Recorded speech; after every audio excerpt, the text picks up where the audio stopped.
What is up, everyone? Welcome to the Langman Dragons 3rd anniversary Q&A session. I'm Zafang, the ex-leader of LD, and I'll be your host for today alongside Mr. Goody5 here. Mr. 5, please introduce yourself. Hello guys, my name is Goody. I'm here. I guess you guys remember me from Bingo Lockout, right? Right? Yo, come on, that's not your only achievement. What do you do? What's your niche? No, I'm washed. I play birds. I guess that's it. Alright. I love Ceylon. I love Ceylon. Yeah. Is everything Awesome. good? Yeah. Awesome. Let's go. So anyways, we are here today for the 3rd anniversary of Langman Dragons. It's been a long journey to get to where we are, but as a result, we've compiled quite a lot of clears, a lot of things under our belt, and we have a bunch of questions from viewers wanting to ask how the hell did we do all these things, or just simple questions about the silliest things that we get up to. It's been a long journey indeed. Like there's been some ups and downs, but it's been good for the most part, right? Yeah. So we have with us a bunch of panelists that will be answering your questions. Let's start by introducing them. So Aqua, can you go first? Hi, I'm Aqua Magma. I play Medics, Meta Knights, and also started dabbling into Bard Knights. I was kind of the guy that was behind most of the tiles in Bingo Lockout, so all the fun, awesome tiles back there. You love them, right? Right? Anyway, also I like Wolf. There you go. Yee. All right. Asa, you go next. Hello, I'm Asadekai. I'm mainly a Twitch streamer. I upload a YouTube video every once in a while. My niche is Minos. We have 5 ops and I'm still waiting for another one. And I've been playing way too much of Reclamation Algorithm recently. Day 400, woo. That's 400 days? Wow. Yeah. I'm not the farthest, by the way. I'm pretty sure someone's hit like 600 at this point. Good. I saw a 500 one. I saw a 500. Anyways, let's move on. Danbo? Yeah, hello. I guess I'm the E0 player of Langman Dragons and apparently the leader now after taking over Safang. Not sure why. Maybe it's because I've been here since the start. That's a plus there. Yeah.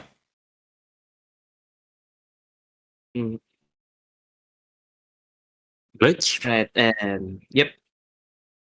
Yes, I've been here for a while too. I have not done many uploads directly to Lugman Dragons, but you may have seen me streaming on Twitch. I've done a lot of the early CC clears, especially looking at some of the early CC videos from China and optimizing them a little bit more for North America, as from CC beta to CC4, as well as some Vanguard Knights and some integrated strategy speedruns, as well as no relics runs.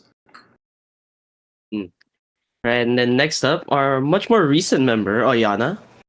Hello, everyone. My name is Oyana. My niche is IS, specifically high difficulty IS. I recently casted for the Skywalking Global League, the IS3 tournament for all the servers for Langman Dragons. Nice to meet you all. Our final panelist for today, Mr. Zuikaku.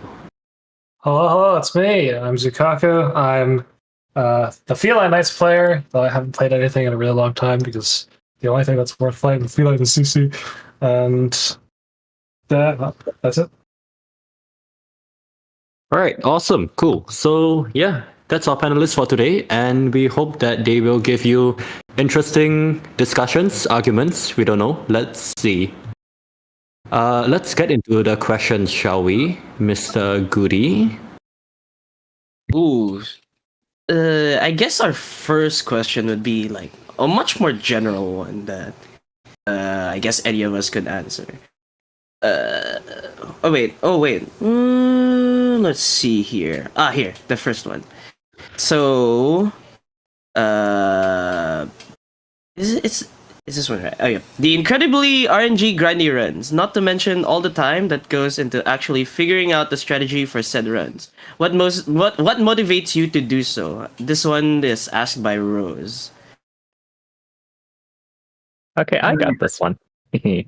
So, as the person playing Minos, it's very obvious that, or what the RNG is. You have things like conviction, right? You also have Vulcan dodges, palace stuns.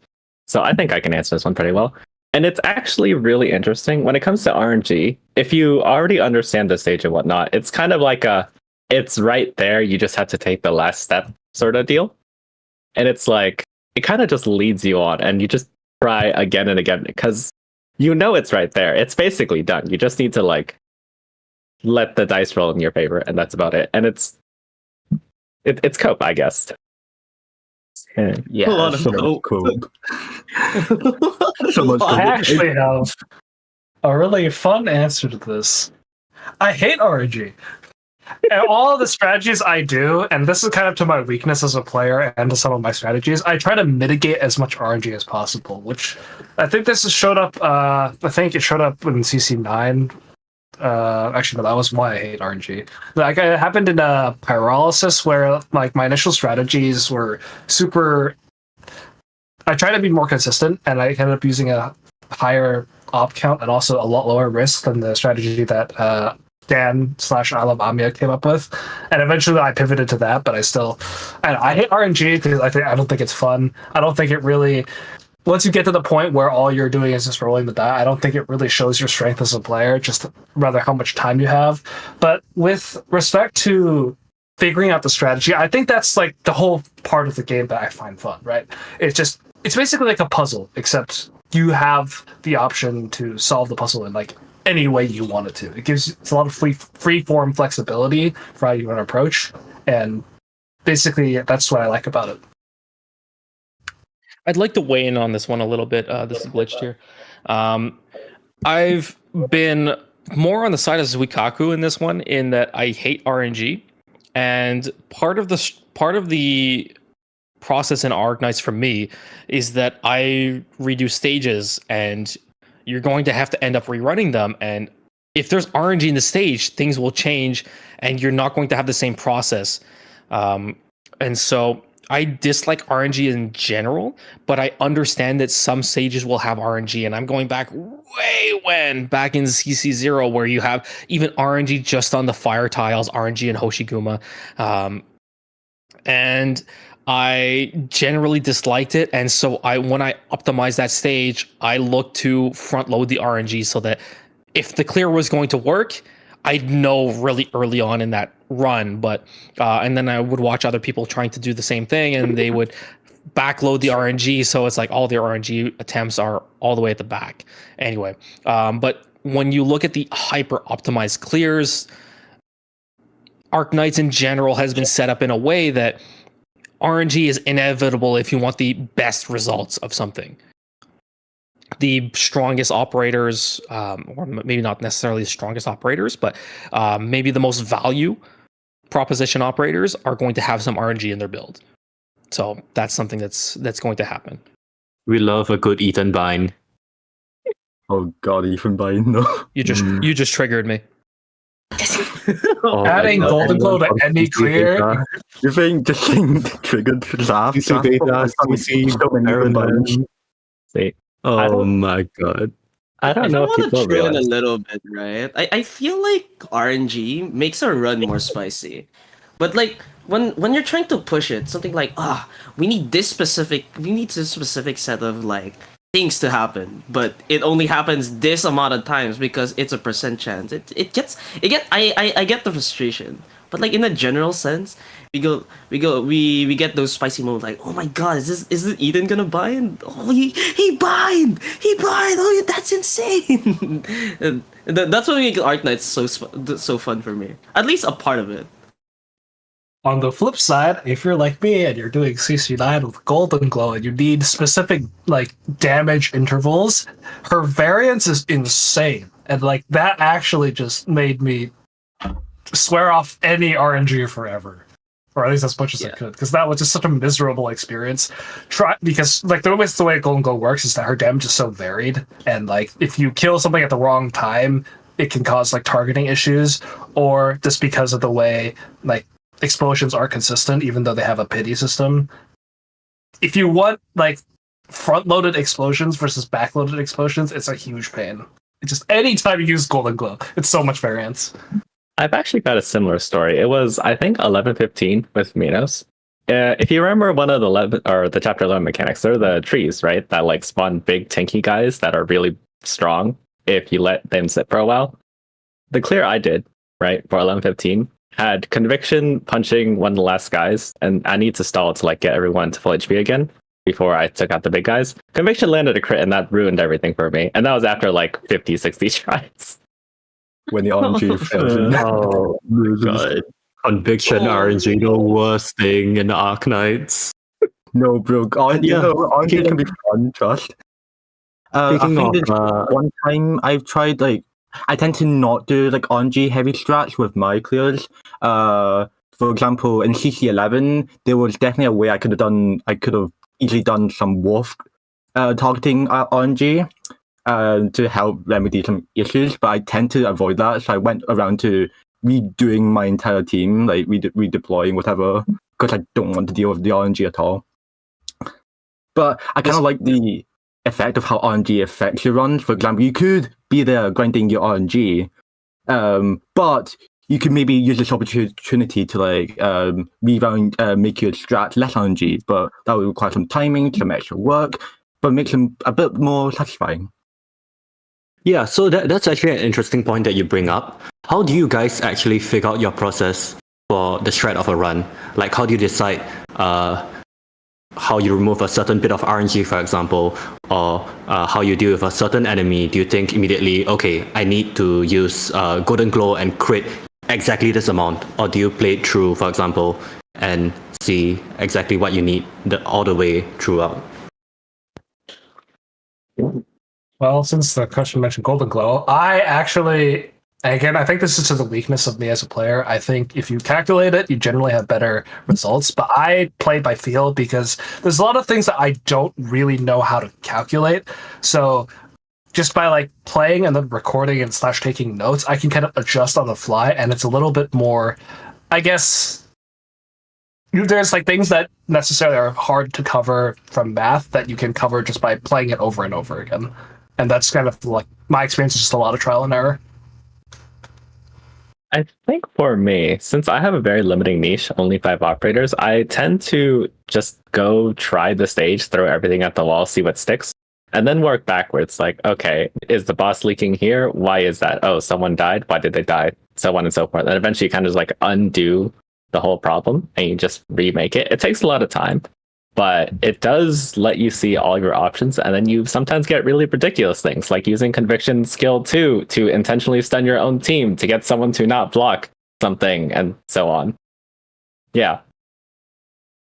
For myself, it's a bit different than all the other niches, since in E0 I have access to literally every single operator. So what actually helps me out is I kind of just go to like ArcRec and I just see every single niche clear done on a specific stage, and usually I try to like take what are the other clears' ideas. Like, for example, the new CC, like the recent CC, I watched when I think it was a specialist clear. I noticed that one of the mines blocked the fire, so I took that and put it in my clear. And it's like, again, with the problem of having so many operators, while other people are trying to like optimize their, I guess you could say, puzzle pieces to make their clear work, mine is like, I have like 100 puzzle pieces and I have to just kind of swap them out, constantly figuring out the right combination. So it can get very intense at times to figure that out. Yeah, I can understand that. I think that's a very good point you make, because that's actually how I approach my clears too. Especially in Specialist Knights, we have the luxury of having a bunch of very strong operators, and one of them is Weedy. Turns out, the people who use Weedy best aren't specialist players, but general high-risk players. So yeah, there's a lot to be learned from niches anywhere and everywhere. I think that's a lesson that everyone can use. If your niche has like a guard, for example, just go to Guard Knights and see what they're doing with that operator. I've definitely been on the other side of it, where I've just I'm on the side where I used to play old high risk CCs, and then for me, just playing through events without ever seeing ArcRec, without ever seeing CN clears of things, I'm looking at things on the perspective of just intuition. I'm doing my clear and I'm seeing what is it that I can remove from my clear. So I originally do my clear. What can I remove from that clear? And then I do it. Can I remove more from that clear afterwards? And that's the process that I generally go with. So it's not going to be the same process as other people. I obviously understand that, but it's going to be a different process, and that's how I get to different clears in my case. For me in IS, I guess it's a little bit more different, right? Because it's more of an overall strat rather than individual stages and stuff. And you're usually at the mercy of the voucher RNG and what operators you get. But that's when I usually, based on like class clears, I would see that, oh hey, this operator from this class fills in a specific niche. Like if you're requiring healing, right? Which vouchers provide you healing, right? Of course, there's the medic class, but did you know that Vanguards can also provide healing? Like the flag bearers, Myrtle S2 and stuff like that also provides healing. The supporters also provide healing. Multiple ways to like depending on your voucher RNG, you can probably like make like really cool builds for your squad, although it'll probably not work as well as just having straight up medics. But I think finding like good like hidden operators like Quirkus. Quirkus is probably the single best healer in the game outside of like 3 medics. Highly overlooked in like generalist content, but in niches like IS, definitely something that the community, the IS community has figured out, because you're missing a healer, and the game keeps giving you like defender and supporters. Like, what do you do, right? Yeah, Quirkus is it's- so broken. I've been playing She's like the top 3 healers, in my opinion. top 3. Honestly, top 3. I think who beats her actually? Is it like Aja? I actually did the calculations for this, and I'm pretty sure with mod, her single target heal is the highest. Consistent heal, not including like burst heals or whatever. Yeah, but Yeah, she's correct. Yeah, it's interesting hearing the different opinions from different players, especially from IS. But let's move on to the next question. So, from Dr. Alexei, what's your thoughts for the future of the group? I think for this one, Mr. Danbo, you should be starting, our leader. Future of the group, eh? That's a really good question, because I think the London Dragons of the day is way different to where we started off. As people may or may not know, it's a Fang first started London Dragons just for like a group of hardcore strategy players to talk about Arknights and maybe show off all the cool clears that can be done in Arknights. And from there, and we just kept on, producing videos, all related to like the gameplay of Arknights and promoting it, and including promoting like the high core level of it, like Nicheknights, which then led to when we started making events again, which was mainly about just promoting people to play the game with more hardcore ways. But with like recently, maybe the last year or so, with our more tournament style events, which shown like a lot of player interest, not just for the hardcore players, but even the casual players, and even getting sponsored by Arknights EMs themselves. I think at this point, London Dragon has about 2 main identities we're trying to balance going forward, which is, our roots, which is a core strategy group, or, a bunch of strategy players just showing off their clears and talking about that. Well, at the same time, I see London Dragon as a way for the game community to take part in like Arknights related events. Maybe with a very a scaled range, as high as the previous tournaments, or and something in the middle. Doesn't always have to be such a high quality event, but that's how I see things. Well said, Mr. Leader. So, Mr. Aqua, do you want to weigh in, or any of the IS players? As a newer person that joined LD recently, I saw that there was an influx of IS players that joined with me,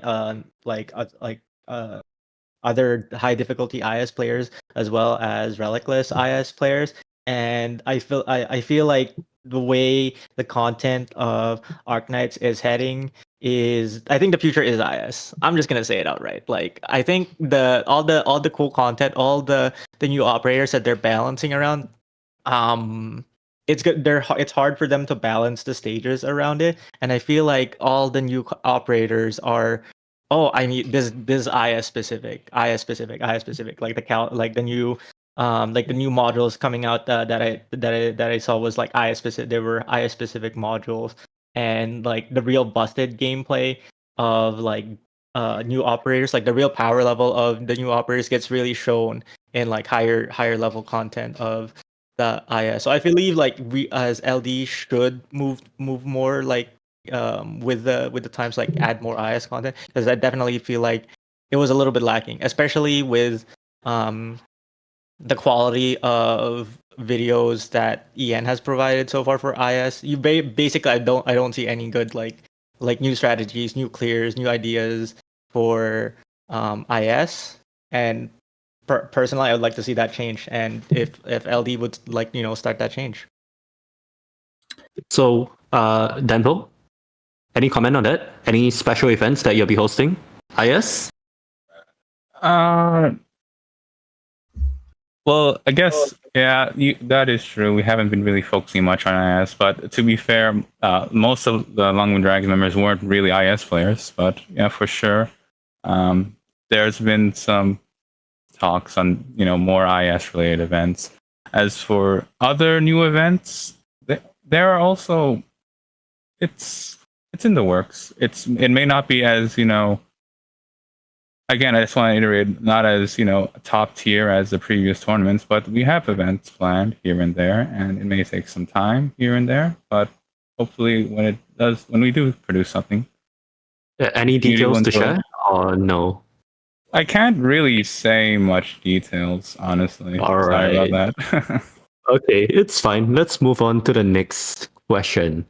Okay, this is also a follow-up question to that. How does LD plan for new events?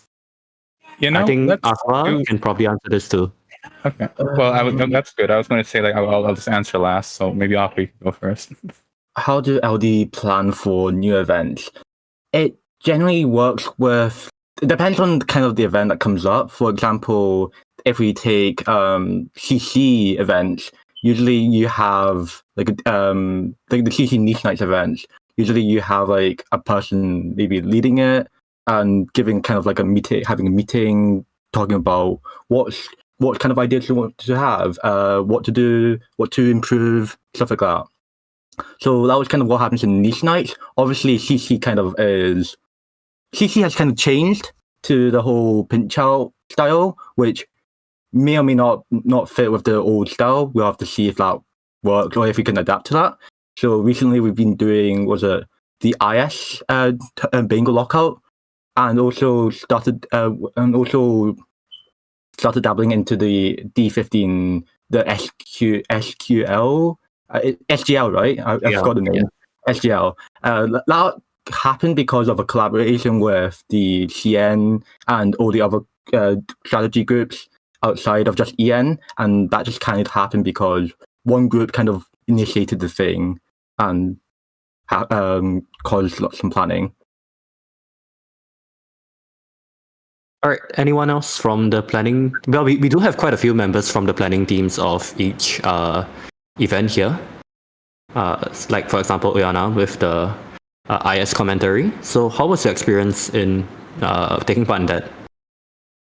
I think I got messaged about doing the IS commentary a little bit late notice, and I do think that LD has I don't really know too much about the back end about of LD planning. All I know is that it was very late for me, but it's just I think one of the servers does get shafted for the EN events, and I do hope that if LD does plan for new events, it would be LD time friendly. I think most of the my co-casters at the time for the SGL tournament, it was not favorable hours. There was only like one or two of the European co-casters that were it was friendly for, and that's just the thing I wanted to say, is that hopefully we get like EN friendly or LD friendly, LD time friendly for new event. Oh yeah, timings was another thing that usually gets mentioned when we do event like the bingo lockout events. For example, I think in the past, like the first was it the first one? It happened like 3 o'clock in my time, which is not ideal. So like, I with bingo 2 and bingo 3, it got moved back 3 hours just so it's more accommodating for like different time zones. For like, I think the one I had for bingo 2 and bingo 3, it was a lot better for EU and NA, and maybe it was morning for the C players as well. So it's kind of like a balancing of which type of which time zones fits best for the people involved. I had to go to the hospital during, I think, bingo 2. It was kind of funny. Oh. What? What? Sorry about that. Zoe? That happened. Damn, that's unfortunate. Bro my stopped God. by an IRL safe house node. Bro stopped. The lengths that LD members go to make your events work. God damn. A lot of them happened like a month before my exams. So like it was basically after the bingo lockout happened. I'm like, okay, time to revise now, because I didn't revise the month beforehand because I was too busy being behind the scenes making the tiles and stuff. Jesus. Awesome. I love being creative. I love spamming tiles. Danbo, you want to finish off? Yeah, sure. I mainly just want to mention, I guess last year with all these tournaments, there's a lot of work that goes in the back end. Many team members working on many different things, like as Aqua and Tsukaku mentioned, as well as Oyana. Even on the management side of trying to coordinate all the people around, getting specific assets ready, working with multiple stakeholders, just so that the end product is, good and high quality. And it used to be pretty difficult for Long Dragons to handle all of that, since we originally, again, were just a bunch of strategy players who then decide to throw themselves into creating tournaments. But I think, at least I hope in the future, it'll be a bit more easier to plan out new events, especially since right now we're trying to recruit new people. If you're interested in Lungman Dragons, we got many recruitments there in our website, www.longwinddragons.com. But so if you're interested in, I guess, mainly the event stuff, you can sign up and see where we are there. Yeah. Website plug. Whoa. We got the website plug. When's the merch plug? Where's the Oh, LD shit. plug? Yo. LD 4th anniversary merch release. You Yeah, have to yeah, order more hats again. Oh no. Yo, Thanks, the Nobo, for move on. hosting lungmandragons.com. Let's move on to the next question. From newspaper, what is objectively the best boss, both in terms of personality and mechanics, and why is it Mandragora? mechanically, it's obviously Emperor's Blade. It's obviously Emperor's I Blade. gotta throw my opinion in here too. It's obviously Emperor's Blade. There is obviously no Emperor's question. Blade. Oh my God. What is this? I have Wait, to no, agree with Emperor's wait, Blade. Before we talk about like who's the coolest boss, right? We should break down Mandragora and why it shouldn't be Mandragora, right? Oh my god. Goodies out for blood today. Right. But laser is break it weird, down, dude. right? This is all from memory, all right? So Mandragora has a 40% damage reduction shield that you can't exactly interact with unless you just throw down a pillar on top of her, where conveniently it's H9-6, right? There were 6 stages on the on chapter 9 stage. Could I have 6? So Yes. H9-6 has 4 pillars, and she like replenishes her shield like every 40% of her HP lost. Would you look at that? You kind of need all 4, but you kind of also want to use the pillars to move to make choke points around, so you actually can't use all the 4 pillars, and so you kind of have to deal with the shield by stalling her or just throwing more damage at it, and you find that fun. You find trying to throw more damage through a 40% damage reduction flying enemy that shoots laser beams at you, and then if somebody dies on that tile, literally makes it unusable. Fun? Okay. I'll say phase 1 is also like super non-threatening. Doesn't do anything. Yeah. If you just use moves. Rudy, I think you're living in 2021. We have a Typhon now. It's so lame. It's so lame. Oh, you gotta stall it, or you just die. I guess. Lol. I actually I think- have a take that will get everyone in this chat mad at me if I say it. Okay. Go on. You I think my favorite boss in the game thus far is the Demosty cluster. Oh. Really, Bring down the will monster. agree with you. Okay, hold on. So you gotta explain. You can't just say that. You have to Okay. like, give input. No, I'm just gonna leave it at that. I'm kidding. No, literally like why everyone he dislikes that We move. like the Mozzie. It's because he has one of the best answers to the Mozzie, and it's Rosmontes. Rosmontes sweep. Okay, boys. yeah.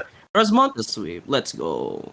Let's No, go. but like, I understand there's like the whole bunch of like statistic power creep, but I like Demosty because there's like kind of two distinct ways you can deal with that, and it like especially I understand the stats, especially H12-4 is like, kind of overtuned, but it feels like for a while, like in a while, this is one of the only bosses that have been like legitimately very threatening. Like it actually represents something that you can't just immediately kill without like putting a lot of work into the setup. Like even like back then, Emperor's Blade, you could literally just press Heavy Rain and then the mechanic doesn't exist anymore. It's just like things like that. Like you can't really do that with Demosty. It is like it is always a threat and it is legitimately difficult to deal with. And I do really like how it rewards multi-target damage options versus single target. Granted, single target has kind of been in shambles for a very long time, so that's kind of a given. But I do like how the fact that you can play around the damage reduction per clone by hitting more clones just is still like a net damage increase. I find that really cool. What I like about Demotzi, and Demotzi isn't one of my favorite bosses, but I do have a relatively positive opinion on Demotzi as a more casual sort of person, right? I'm not a high CC or whatever. It's that there's generally two types of bosses, right? More like boss focused bosses, where it's like it's all about them, it's all about what they can do. And then there's like stage focused bosses, with like the extreme example being the Gardener. The Hortus Cabismo Gardener, not the IS4 Gardener. Yeah, right. And the Demotzi is kind of both, right? Where Demotzi is so omnipresent in the stage that Demotzi in and of themselves is kind of a stage mechanic. And I find that interesting. I hate playing against them, by the way. It is horrible. I don't know how to do it. But conceptually, it's kind of like Mandragora in a way, where Mandragora is like, it's a small blend between the pillars and what she does herself. It's a little weirder, and I'm pretty sure if we go back to the original question, what I feel about Mandragora, it's their first attempts to actually make things sort of even after Chapter 8. Chapter 8 obviously being a big point in Arknights history. Yeah, I'd say it's pretty neat. From a mix and mix perspective, I still like Emperor's Blade quite a bit more because it was the first time that the casual player base. Hopefully, I'm not calling. I'm not. I don't mean to insult anybody here, but it was the first time that people were basically pushed back and said, "You have to take a different approach to this." And now Zukaku is right that says all you have to do is press for Heavy Rain. And I said the same thing when the event was out. All you have to do is press Heavy Rain. They literally give you the best utility against it and against a lot of bosses as well. But it's still something that people had to, like, if they weren't watching me or watching somebody else that said the same thing, they had to go and figure that out themselves or figure out a different strategy against it. And it was the first time where it was just the explicit high DPS single target kind of attack was put to stop. And that's why I'm leaning towards Emperor's Blade. You're goddamn right. Emperor's Blade is like the all-time classic. You really Yeah. can't go wrong. I think nowadays Emperor's Blade is unfortunately too weak for 2024 operators, but for quite a few years, I feel like WDEX8 was one of the best maps in the game. Yeah, I agree. Any other takers? It was like one of the few stages I actually wrote about. Just wrote like an essay about, just because I really enjoyed my experience in that. I wanted to document it somewhere.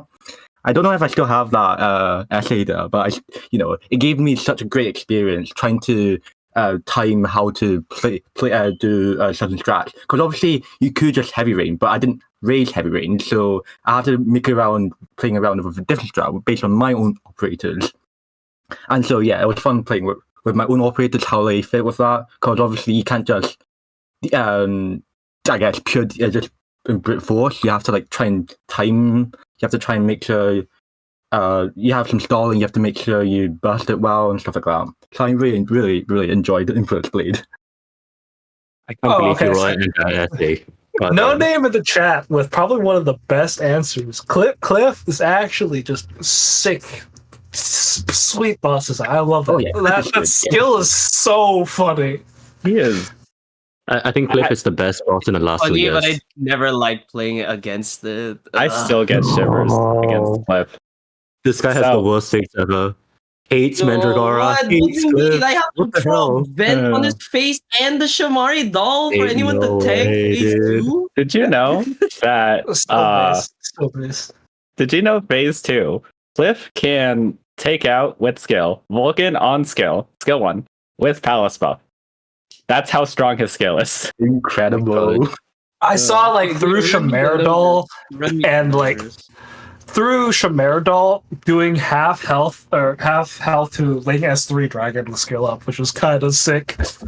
I was like happy, like finally bosses that actually just can kill you if you don't respect the mechanic. I do think. I think now's a good time to get into the next question, which is kind of relates to what Zoe said. We have a lot of different players here. We have a lot of different niches. So what do you guys think is the most unexpectedly versatile niche? Birds. Birds. Birds. It's birds Okay, really we asked the unexpected highest though. answer already. It's birds. Yeah. Dude, there's just so many birds. There's one operator at least for each class already. Yeah, but like we know it's versatile, right? There's nothing unexpected about that, especially yeah, after that's Fire fair. Whistle. That's fair. That's fair. Yeah. Mm, So I look at factions, right? That's just my specialty, and then I also do really small niches. So I look at things like Siesta, Bolivar, Glasgow. There's a lot of really interesting things. I think Rim Built-in, surprisingly, is pretty versatile. It's mostly 5 stars, so lacks damage, but especially with the Ray, you can do basically everything, albeit kind of bad, because they have everything, technically. It's just not that much. that's okay. Ray carries. Um, Ray plus friends. Rim Billiton is Ray plus friends, right? It's so- more me plus I'll one. ask I was going to say ask the players, but there's only been how many people play it? I think I'm mistaking it with the Cortex players, because that's technically Ray with friends now as well. Oh, Tell you Yeah. that the most unexpectedly not versatile niche is felines. well, I wonder why. Vanguard. Hey Zoe, What's a what's a Vanguard? Vanguard? I don't mean that. Right? I mean, it's like the reason why I say it's not versatile is that because the way the niche is constructed is that it essentially pigeonholes you into playing for damage. Because all your damage options are so strong, and like your tools to enable the damage options are so strong that it really just feels like everything else is just suboptimal. Like any other playstyle that isn't try to kill this thing as fast as possible is just worse. It's not versatile at all. Hey.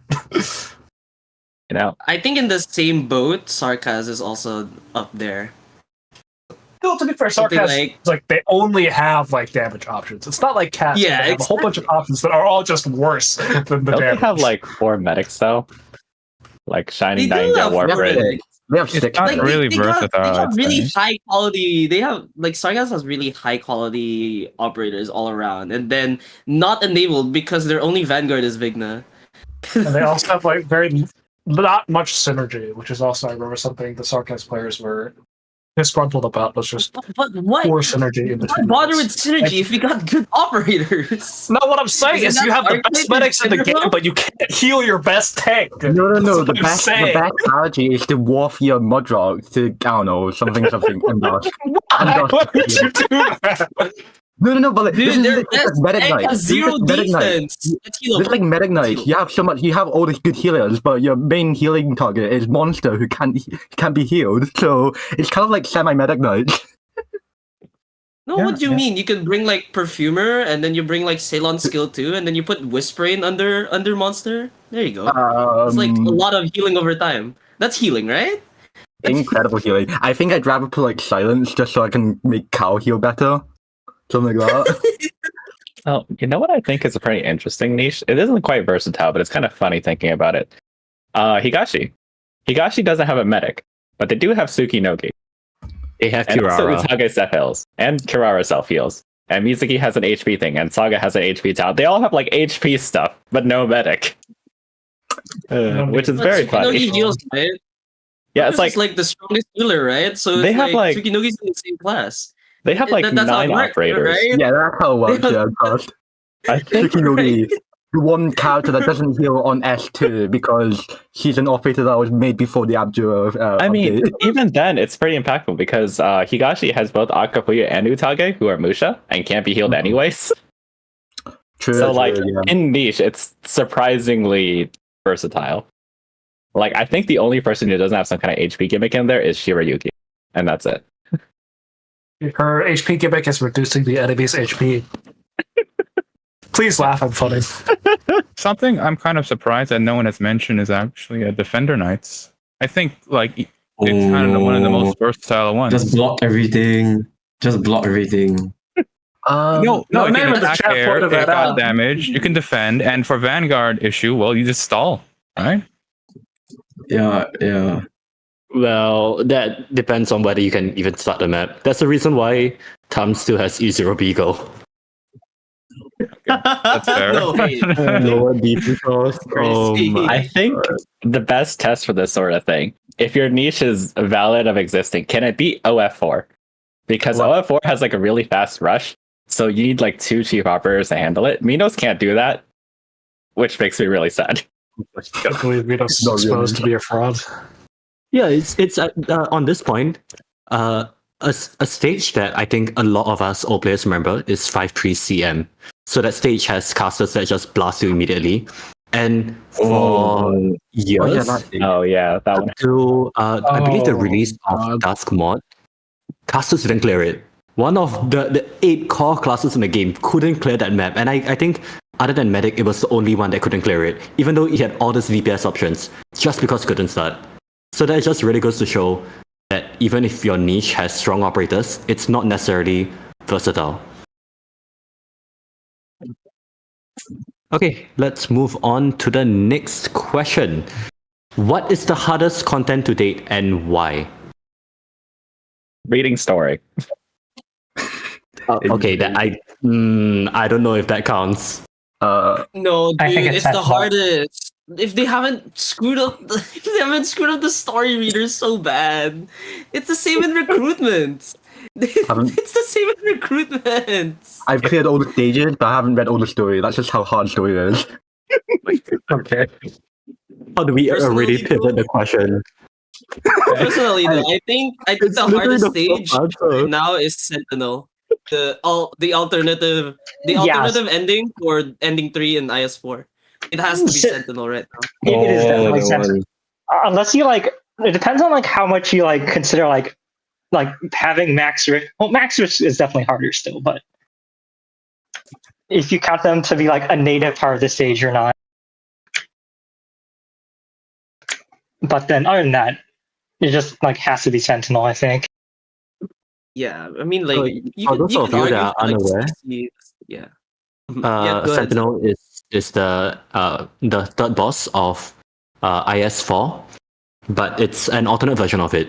So it's absolutely insane. Instead of 8 seconds to burst the boss, you only have 4 seconds each time, And on top of that, you get a constant rush of shattered champions on one side, and on the other side, you have invisible Dublin. I forgot what the name of those guys are, but invisible Dublin guards. The W Bros, the W The Bros. Shadow Blades. Yeah, Shadow Blade. Shadow Blade. Yeah. They also leave It's, for it's two. an absolute ridiculous stage. Yeah, and, I've yet to clear. I've only started back to playing IS4 like recently, just because they finally made the better ending one stage. Insane actually made me come back. So I'm actually surprised no one said H4. HL4? No, I feel like HL4 is just an AoE check. How can you deal with a never-ending it's- smile? I think it's the hardest like main story map, like for sure, but I don't think it's the hardest content in the game. Like, no way. No way. Okay, so Yeah, the discovery events and IS, would you say that is the hardest map? The hardest content? Yeah. H12 like discounting? You said Including discounting? no, event maps, Oh, would you including. still say that H4 is the hardest? Hmm. I haven't played a lot of the newer stuff, but I wouldn't be surprised if H12 is considered the hardest, like non like CC/IS stage. It's a very hard stage. Yeah, So- fair enough. this is a bit of a tangent. I don't think this is the hardest thing, but for those of you who actually like really dive into RA like me, Day 400, do you guys remember fighting the difficulty 6 strange territory drought season Sarkaz killing the performer guy? Yeah, that is horrendous. Words that I have no idea mean. Yeah, it's a lot of Anything. jargon. Okay. So Oh my God. let's say you have like double cost operators with extra SP. All the enemies are like really tanky. The boss is like even tankier and all that. And then the boss also regenerates permanently, really fast, while also killing all your units next to it. And you can't snipe because everyone costs like so much. And then your DP is reduced because the Hortus guys are also there. Oh, come on. Oh, and just to get there, you had to fight like the most BS Sarkaz setups ever. Like there's one stage with maybe like a 5 tile path that enemies go to from like start to end. And they send like 20 Sarkaz withers at you. And it's 2 lanes. Or wither devours, the ones that like eat your units. And it's 2 lanes. And you can't get like extra setup because they have like the bone throwers on like the far side. I sense that you have a lot of Yes, unresolved trauma there's just- from RA. This is RA. It is RA trauma. I won't say it contends with IS4, for example, except like triple ending. Like the people who do D15 ending 2, ending 3, 84 all at once, they're cracked. They're insane, right? Kudos to them. But yeah, RA does hurt sometimes. It's funny that we all agree, like most of us are just saying the hardest content isn't even in the story. It's like the alternative modes. I think I'm surprised we have a unanimous decision, honestly. But I'll be sharing a link in chat. This is relictless clear of that stage that we were talking about. It's 13 odd, full squad clear, and it is one of the most insane clears I think in AK history. So give it a watch after this stream. It Let's is move on like to the next very much. question. This question is loaded. From Anon77. Why are you guys so elitist? Can I leave this one? Okay. Actually. So I think there's 2 points to this, right? The first one being this originally was an endgame group, right? So naturally speaking, the people who spend a lot of time in the game are going to end up in this group early on. So, that makes sense. On top of that, right? The loudest people are usually the ones that have the strongest opinions. So it's kind of like a double hit. One, hey, these people know what they're doing. Like, I'm brand new. I know when we started, Oyana was said to be like one of the newer members. I came on the same day, right? So I don't really know that much. But yeah, there are a lot of strong impressions here and there, and that's just how things go sometimes. I think it's just we have we've spent a lot of time on this game, and like, at least like speaking for me personally, I try not to talk down to people, right? Because I've always wanted LD to be like a gateway to get people interested in harder content, because I think the gameplay of Arknights is like by far its strongest like aspect. But these like internally, every time I see just kind of the overarching like community response to just the gameplay not being there, like there's just no interest, and it makes me really sad. And I don't know, it just disappoints me, and I have to try not to like try to get people into the game. I don't know, it's hard for me to talk about this. It makes me sad. We can't be elitist. We have Donbo. His niche is Elite Zero. Yo. Thank you, Q. Very cool. This guy's laughing at his own joke. Oh god. It wasn't his joke, it was Q's joke. Goody is like Q. Chaz. This guy said the joke louder and laughed at his own retelling of the joke. What the hell? Screw you, Zafang. Unbelievable. Mods, ban this guy. Here we go. This is an example of elitism in LD. I guess I should put my opinions on this forth too, as well the first leader. So we did actually have a couple of incidents where some of the members were speaking not very nicely to other members, and we dealt with that at the time. But I think as a group that's growing so big, it's reached a point where it's very hard to control what people say. We just have to pick the right people and hope that they don't go around to random ass servers calling people slurs or whatever. And it's something that I know for sure Denbo has been thinking about too. I think Denbo wants to add in on this, to weigh in on this at the end. But there have been discussions about this, about elitism within LD, and I think I'm kind of on the side of Asa here, but I think it goes. It's kind of a two-way thing, where because we do try hard stuff, because we are so immersed into this kind of content, it may feel like we're trying to be an authority or whatever, but I feel like a lot of the times we're just really passionate about what we do, and that's why it may come off a little strong. And that's definitely something we should try to avoid. But I do think that it's also not entirely the members' faults at times if, you know, they feel really passionate. I mean, I myself, I'm on Twitter a lot. I mention a lot of my opinions, and I hope that people will understand that it's not coming from a place of superiority, but rather one that aiming for mutual understanding. And I don't know if Zafang would consider me an older member, as glitched here, but I've never considered LD to be an elitist group. To be completely fair, I don't consider myself any amazing player or anything like that.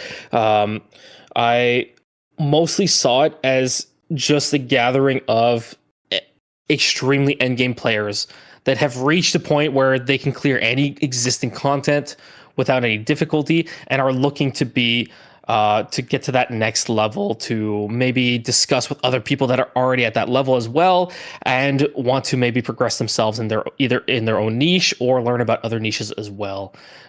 So I wouldn't say there's an elitism per se. It's just a bunch of passionate people that want to progress themselves.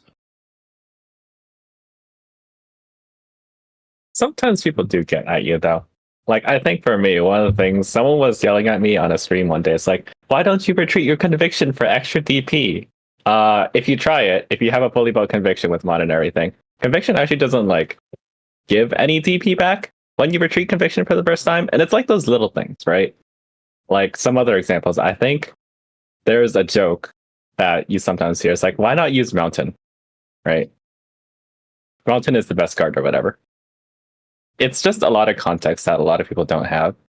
As late game players, we see things differently, right? That's just how things go.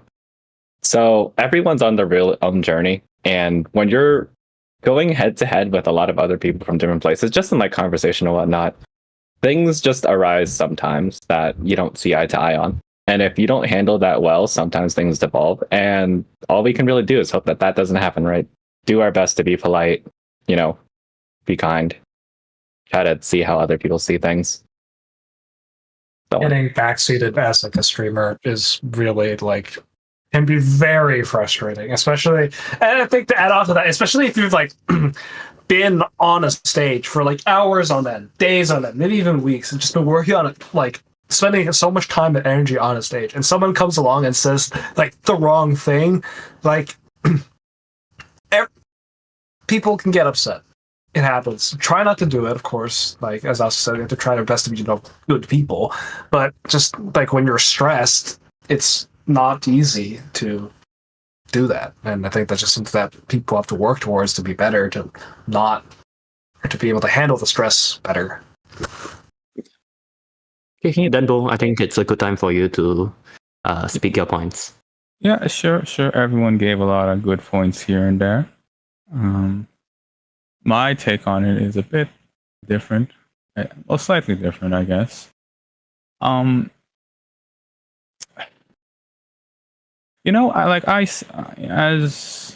look around other servers, other social media stuff, and occasionally I see comments about, oh, Lungmen Dragons, that elitist group, they're terrible. They, a lot of negative things. Their view count sucks. Other things of that nature. And what I always wonder about is, where does that hate come from?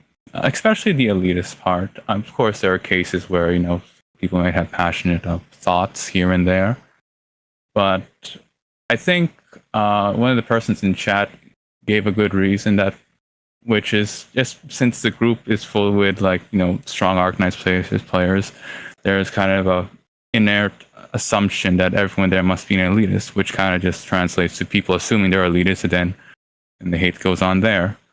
And I guess if Lungmen Dragons was a bit younger, like back then, and I wouldn't really mind that, but it's starting to be, not only if it hurts us internally for elitist people, but the perception hurts a lot outside as well when we're trying to host these good Arknights events for the community.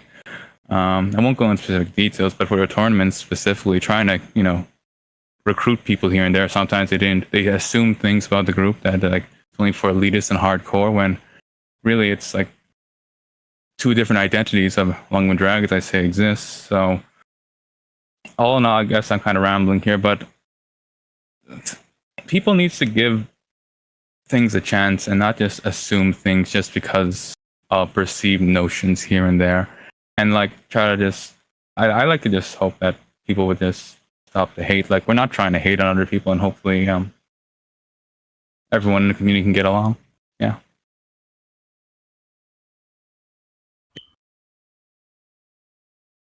I like to think that with the events that we've been holding, for example, the Nicheknights and the Bingo Lockout and the recent SGL, we've been trying to be less, I guess, elitist and trying to be welcoming of all the different type of playstyles. For example, in the whole Nicheknights, we've seen all the different types of different players to showcase off the entire community, showing off what sort of play and niches have been played by the community, from all sort of niches, like from your factions, class nights, and to your even some of the, I guess, stronger niches like abyssals.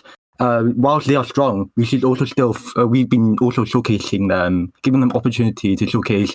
Even if they are strong, they can still be interesting to play around. So I think LD as a group, we've been trying to maybe take off this elitist and maybe go not towards this whole elitist direction, and trying to be a bit more, I guess, welcoming and stuff of all different type of players.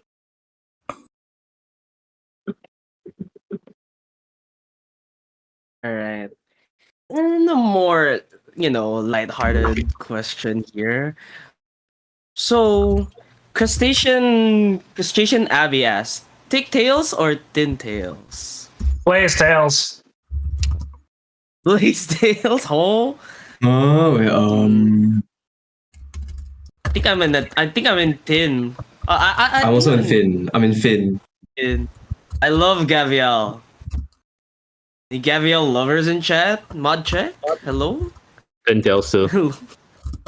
Did you say twin tails? Oh no, you said pintails. It's like that's so totally different. Bringing up bad memories of my high school years.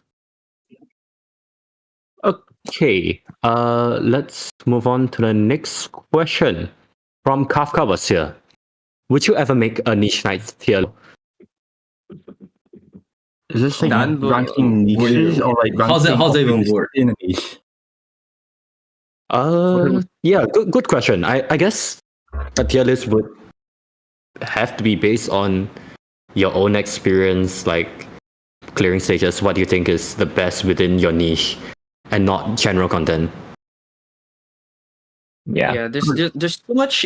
Arknights has like there's just a wide variety of content now to just like generalize everybody in one setting. You can't really say like, oh, this operator is pretty good in IS, but like this one's pretty bad in general content. But so like how do you like balance that out, right? I'll Like, play because- devil's advocate here. Even though that is true, we also have the outliers like your Silver Ash in Felines, the double fast redeploy in Specialists. So that there are ways that you can tier a niche. It just has to be Yeah, really exactly. specified that this is like not some that you're gonna with the tier list. Like some nuance will be lost. Like there's no way around that. How do you tier a niche though? Because the whole point of people going into Nicheknights is that they either enjoy a certain particular operators or faction or just class of operators, and they're intentionally restricting their own playstyle based on those restrictions. So how do you tier a tier list? Is it just how difficult it is to clear something, It's or is not it just something I how think a strong lot it is that faction is? think or whatever? about? I kind of want to chime in on this one as the Minos Knights player, right? Minos is a pretty bad niche, all things said. But like, can you compare Minos to Abyssal Hunters? They both have 5 ops, right? But they're on totally different scales, right? Abyssal Hunters can clear CC, for example. Minos can barely string together 1120 on normal. So what is the end goal is the question, right? We need to figure out things like what's the hardest content and like what counts for what. So does the fact that a niche being unable to clear like IS or whatever give it minus points, for example? Right? And then there's just the general question of what is a niche, right? Because we started with class knights, right? That's like the pretty stock standard. And then we move on to things like race knights. And then recently faction knights has been a thing. I know people have tried artist knights, right? I know someone has actually tried to do a skin line, right? Coral Coast. So there's always going to be a niche that you're going to forget, which makes things like this relatively impossible.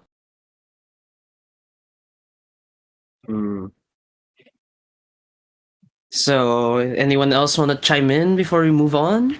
Yeah, I feel like guess. doing some kind of niche nights tier list depends on your experience on it, and playing it based on your experience will almost definitely mean you're going to be. It will depend on what type of operators you have.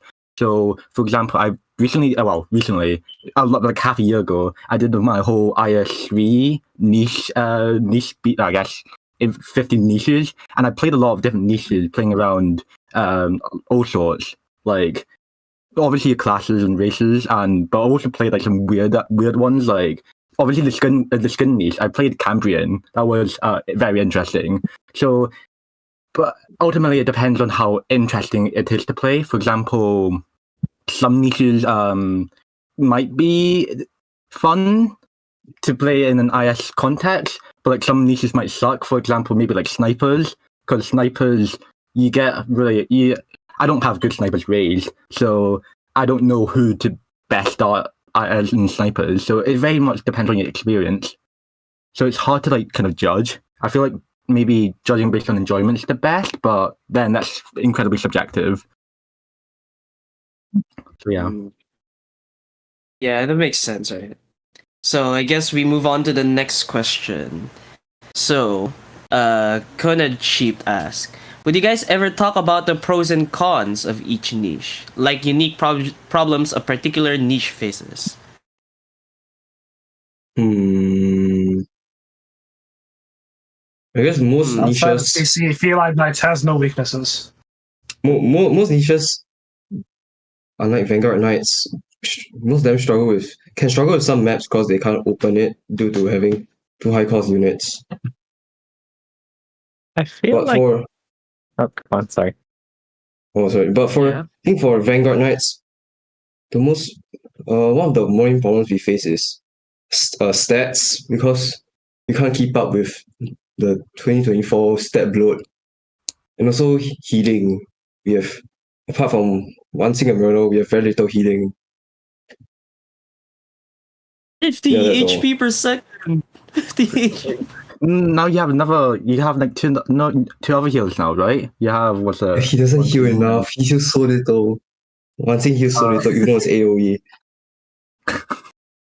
That's something. Better than snipers. Snipers have no healing. They have 50 billion damage. They don't need healing. Just kill it faster. Yeah, they have. I feel like a lot of niches. Obviously, you got lots of different issues. For example, defenders have your whole DP issue. In the past, medics have a damage issue. Maybe not particularly now, but in the past, it was kind of difficult trying to get out your damage because you have such a limited amount of damage sources. It was fun trying to use Flynic. Flynic damage insane. I'm so sorry.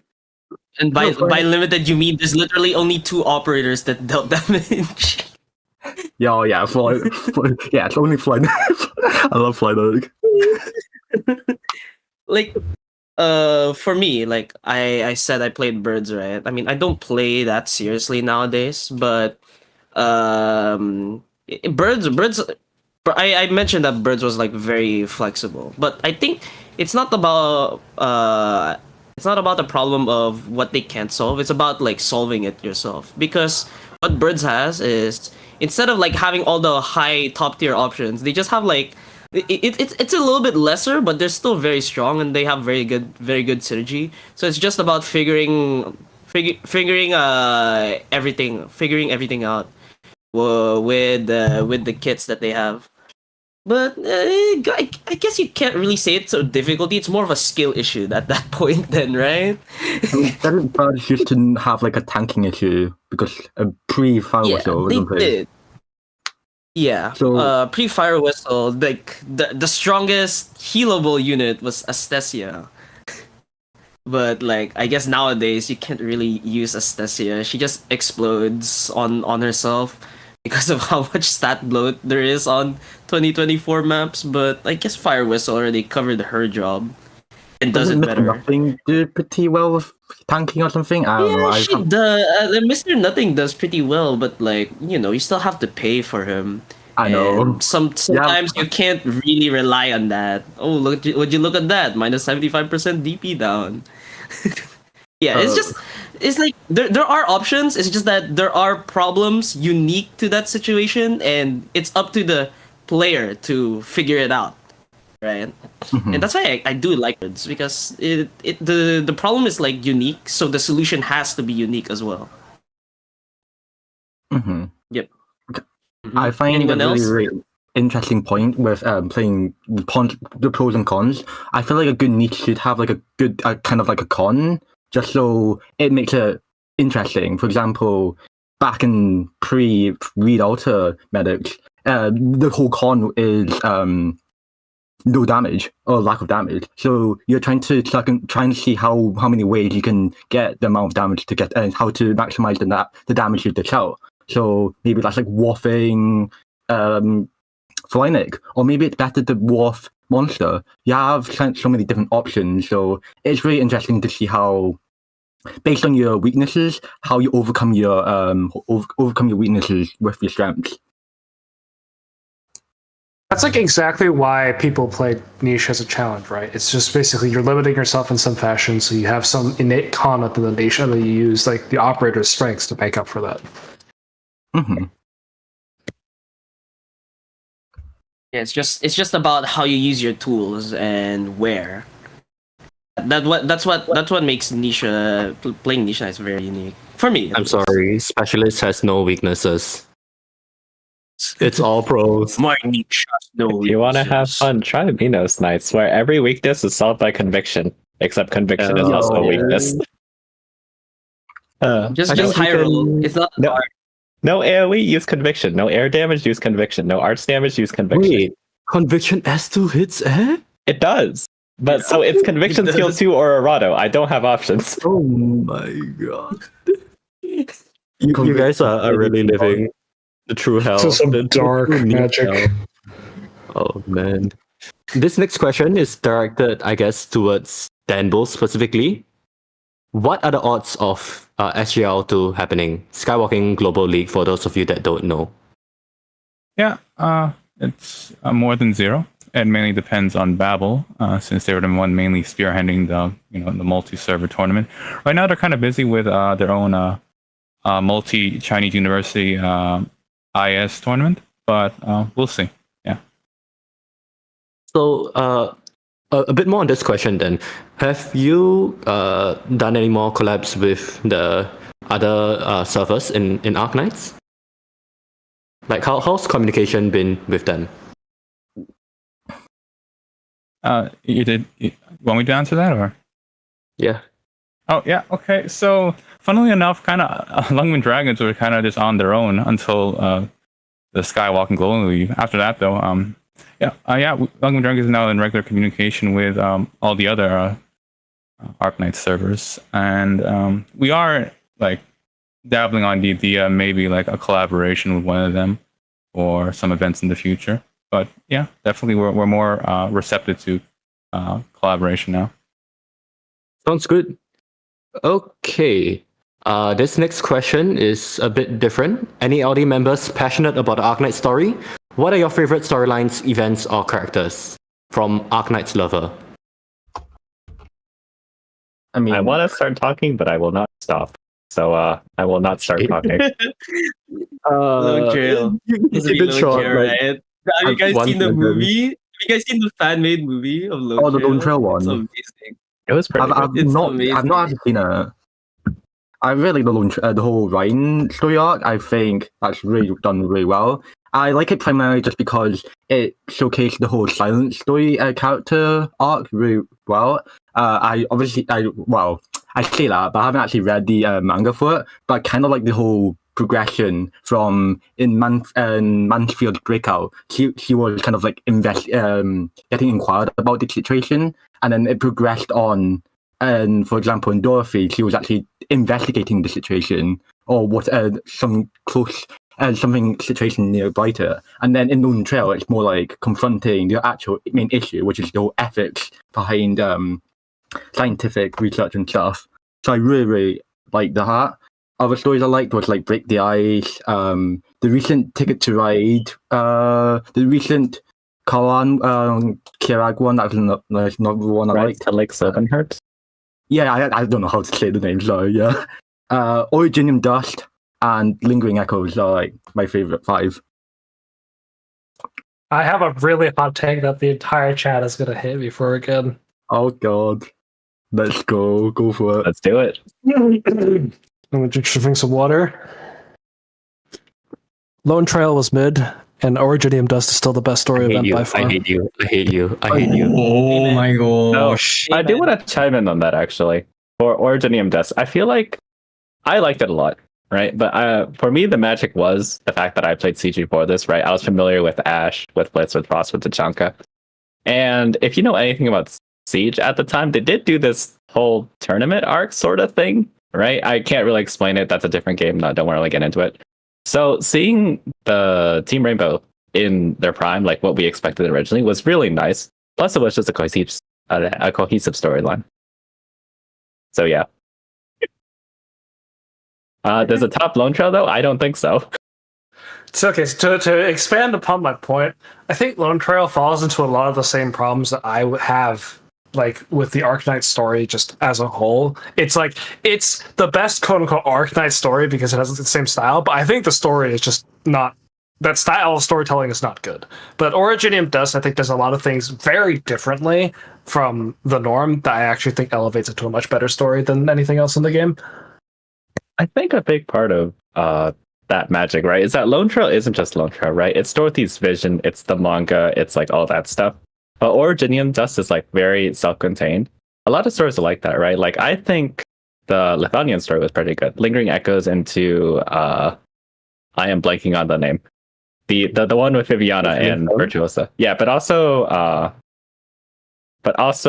it ties into the Laterano story, right? So you have Porto Escamismo in there. Right? There's like this whole branching narrative that like cuts everywhere, but there's also like really short and sweet stories out there. Like I was about to say Flame Shadow, but that's not one of them. It is good, but it's not a short one. Things like Real is pretty self-contained. yeah, I think the sweet story was pretty good. Right? Who is Real alone was like a good standalone, but it also connects to the rest of the sweet story. So Who is Real stands out a lot for that reason. Yeah, it's still my favorite Sui story. Well, just my favorite Arknight story in general. I'll give a shout out to Stories of Afternoon. We haven't gotten just a chill Arknight story event like that in quite a long time. It's always like some depressing event. Golden Glow, Typhon story back. What's it called? Yeah, just Typhon's Black story Horse set up was a stuff dream. like that. Yeah. I actually thought Ray's was pretty funny. Like how they introduced Ray, it's like you can't really top that. Oh, I did not read the event, so I can't Don't say anything on that. No spoilers. I actually kind of want to read it. I kind of want to read it. Hmm. All right, let's move on to the next question then. Para How many rounds is that? General opinion on niches getting stupid OP operators and blowing away the difficulty. Texas. Yes. I can't relate. Vanguard Knights can't relate. You guys are getting operators? I think it's a great mechanic. Always getting stronger operators. Keep bringing it. I love it. Look, it looks at like the 30-something odd felines. And none of them solve the feel like- main issue. I'm probably the most qualified to talk about this question in specific.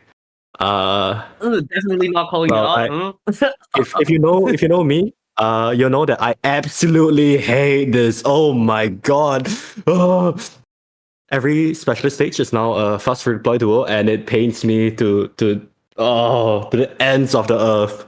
But I've kind of accepted it. It's just like CC is gonna be the only challenging content for me now, and I'm okay with that. Like even before things were broken, I wasn't playing too many so-called regular stages anyways. It's always been either IS or CC to me. So in that sense, it's not much different, but of course, power creep is something that is just not great. I don't like power creep. I think it's bad for the health of the game. But the reality is, I'm going to continue playing this game no matter what. So you learn to suck it up. You still complain. I still complain. I still don't like it. But yeah, you live with it. You cope. I want to add on also, it's not just blowing away the difficulty, because that kind of assumes that getting an OP operator makes things not difficult. And like, while that can be true sometimes, that's not always the case. You can still have really strong characters and still like experience a lot, like a big challenge. The main issue I have with getting like strong, like super strong operators or disproportionate the strength for everyone else in the niche is that just every solution to every stage just becomes centered on using like that operator, and that's like the most boring part. Oh yeah, I get what you mean. Because Yeah, invisible enemies, what is that? Ines. yeah. It's Well, kind of similar to what happened. It's kind of similar to what happened to medics, as in I enjoyed medics because of the lack of damage options, but with Readoter and just mainly Readoter, you already have the damage option in there. So it's like for me, for an enjoyment level, it's not as interesting because it's not a case of whether a stage is possible. It's how well can you read.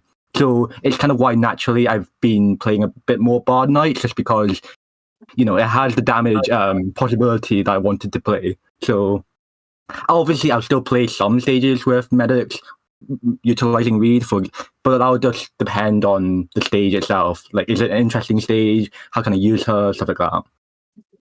You bring up a very good point. I think the biggest change, even if the amount of stages you play doesn't change, is how you approach these stages. Like in the past, Specialist Knights had no damage. We would have to survive off Phantom, really, sometimes even Arc, like just Arc S3 on no targets because no one could survive an Arc S3. But nowadays, it's just fast redeploy duo, and now with Ella, we've become Sniper Knights. So the way you play a niche really changes a lot over time. And I think a really interesting case of power creep is with Ezra, actually. Danbo, do you mind talking about that? Yeah, could you just bring me back on what was being talked about? Kind of dozed out for a moment there.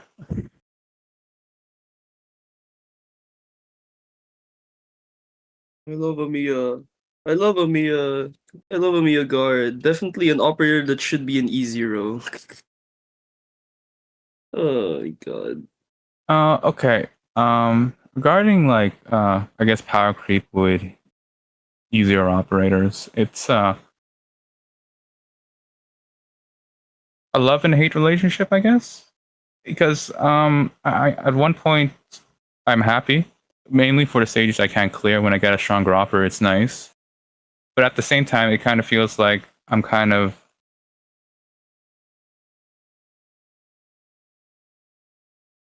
like carried by it, right? it's hard to explain the feeling. It's like because before the stronger operator comes, I'm trying to beat maybe a specific stage, and then it's literally not possible. When the stronger operator comes in, that's just the solution. It feels like I got it, but at the same time, it's like okay, I'm kind of like time gated to whatever Hypergriff decides to release, but I guess in the end, I'm a bit happy about that. But yeah, it's just complicated. I don't know. I kind of talking like word salad right now, but I'll just say it's complicated. Right. So I guess we move on to the next question here. So Lasot asked, there are times where certain niches enter contention or what operators are allowed in the niche. When these kinds of things pop up, is there a solution to the predicament you came up with? So how do I explain this? Okay. It's like it's like something like Angelina is like Rhodes Island, right? And then but like she's Syracusan. Something like that. So would you like consider us a Syracusan or something? Am I correct? Yeah, I think it's kind of like that. Yeah, she's There's also that's one aspect. You also got the other aspect. For example, welfares. That can be a bit of a- Welfare is the biggest problem. Yeah, welfare is the main problem. But let's speaking from a race standpoint, race and like factions. I tend to like to see it based on the files, as in what the files and like what the operator map shows it as displays certain operators as. Because obviously, for example, let's see. I think the example that was brought up was like Texas is Syracusa by law and by birth, but she is aligned by Penguin Logistics. So I feel like you should commit to.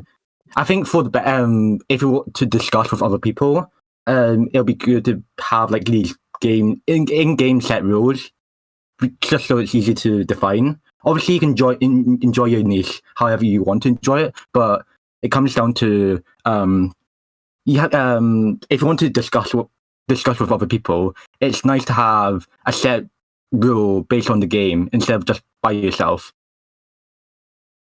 Yeah, I agree. In the end, it's like however you want to play, it's your own rules, right? But like some people just like want to agree that okay, so even though it says it like this, but it doesn't exactly do like that, so I'll just agree that it's not counted.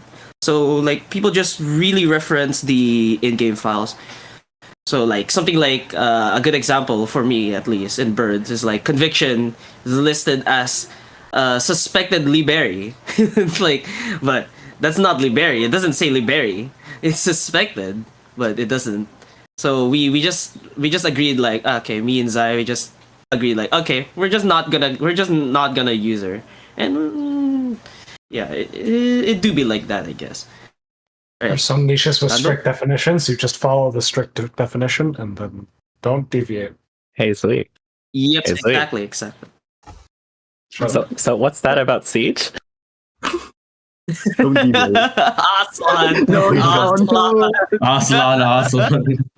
I'm sorry. Okay. To make up for it, I do have a very specific stance on this, right? Because Minos is a relatively small community, and I'm pretty sure it's getting smaller by the day. I'm not quite sure, but there was one operator that came up a lot in like Minos, and that's Perfumer, because Perfumer was born and raised in Minos, right, and then left because I think she got infected, and then stuff.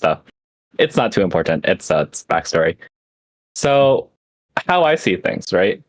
Minos and Kazi and Abyssal Hunters, right, are kind of special because they have some kind of team buff, right? Minos has Palace buff. Kazi has Milnar, I think it's like Reflect, I'm not quite sure. And then Abyssal Hunters is quite famous for its buff, right? It's very easy to tell who's in and who's not. So, for example, a lot of people will say Skelter is not an Abyssal Hunter because she doesn't get the Abyssal Hunter buffs, right? That's pretty simple. And it's generally based on the archives, like that big map. Perfumer is a weird case. And I'm not against using Perfumer in Minos. A lot of people aren't. But I don't do it myself. And since no one else really does Minos, I've noticed that people don't really argue with me. And because I don't really use Perfumer, a lot of other people don't use Perfumer.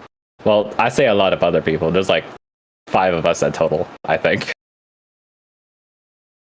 In the end, in the end, it's just your rules, right? Okay. If you made the niche, you could even name it. It's a soft trickle down effect, is what I'm getting at. Yep. There's definitely that. Say? Oh yeah. Go ahead, Glitch. You first. Yeah. There's definitely that situation because I'm going to do a parallel with no relics runs, and I remember I think it was Ankul or Danbo or somebody from Lungmen Dragons, and for a while they were asking me what were my personal rules when I was playing no relics integrated strategies, and this is something that this is what you have to figure out for yourself is. You might be the first that's playing your niche or one of the first ones, and you might not necessarily agree on what are those rules for that niche. There are some that are more strict and clear that are going to be more obvious, and then there are some that are going to have to be up to your own interpretation. Like for No Relics integrated strategies, there was a lot of discussion where what are you allowed to continue with when it comes to those free relics, those forced relics that you have to take. And that was one of the things that I had to consider personally, and that I was referred to personally in Lungmen Dragons itself. And those are things that you have to, if you are planning on doing your own niches or things like that, you have to consider yourself and how you're going to make that strict differentiation. Yeah, something interesting that happens actually in the E0 level 1 Nicheknights is compared to E0 like Max, we can borrow any operator and it'll automatically de-level to the max level at E0. But if playing an E0 level 1 account, if you borrow an operator, at max it can be de-leveled at the E0 max, so it's not technically an E0 level 1 operator. And there's been actually some contentions for Pacific stages where there was a clear on, I don't remember, one of the J stages, and they cleared it by borrowing one of the operators, which was E0 Max, and there was a strong contention in the comments saying this doesn't count because you borrowed that.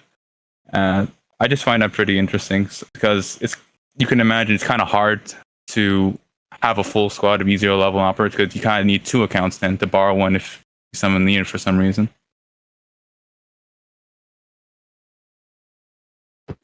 Right, I guess that's it for this question. Very interesting stuff.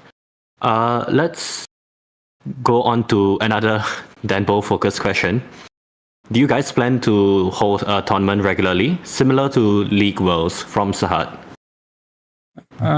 It depends on 2 factors. On the availability of Lungmen Dragons members, since we spend our own time hosting these tournaments, and the popularity of these events. So regardless on if they're sponsored or not, if there is interest in that, it can help sway us to pursue more of these tournaments. I wouldn't promise regular tournaments, but maybe an increased frequency with less of a gap, perhaps, if we have more support on our end and there's more public interest on those. Yeah, Viper did try to make regular tournaments, but even with his insane optimization, it was still too much work. So it'll be hard for sure. Next up, I think this one, I'm gonna say only Danbo can answer this. No one else should throw their head into this. One word, describe how Yostar is in terms of managing community. From Lu Lao. Oh, okay. One word. Okay, give me like tens of seconds. Okay. Yeah, I mean, Danbo and I probably have spoken with Yostar the most out of anyone in LD, and since I stepped down, Danbo has been the one that's been talking to them, and he is much more professional than me. I'll just leave it at that. Like, oh my god. Really needs like an entire sentence or paragraph. I'm not describing them. There's a lot of things I could say, but I'll just end it on. Wait, what was the question? Describe managing the community. Okay. Yes. Improving. In one word. Improving. Okay. Ooh. Oh, come on. That's too nice. What the hell? Okay, you wanted me to be controversial? No, honestly though, they're improving. Okay, I'll say that they're improving. Yeah, I agree with that. This is, unless we have any more questions from the viewers. Shroomer, can you confirm? Okay, yeah, this is our last question for the night. From Monster Arknights. God damn. I know many doctors get bored of meta a few months into the game. Which would you suggest as their first niche? Oh, high difficulty. I personally have one. I also have one. Try one deploy limit. I agree with that one. One P relay is definitely the easiest one to bridge into. Yeah, it's a really great way to start. It doesn't care about your roster. It just puts a restricting gameplay limit on yourself, and lets you play it pretty creatively, if I say so. Yeah, and it also teaches you the basics of Nicheknights. Yeah, like not Nicheknights, on how to get better, which is positioning well, how to maximize your redeploys. Yeah, it's great. And and basic stage planning. I think a lot of people miss this. Because people just one and done a lot of stages, like bam, bam, bam, Surtur S3, everything dies. Okay, we go next. Like with 1P, I think like you have to like you'll probably not get a stage in one go. You probably can in some cases, but sometimes if the map is too wide or has like two different lanes, you have to really think like, oh, okay, when can I really commit this operator, and then how do I cycle everything, and then you do like basic planning, literally basic planning, and you get to understand like, oh, this operator does this, does that, and I think that's a very good way to start getting a bit better in Arknights. I'll also add on to that.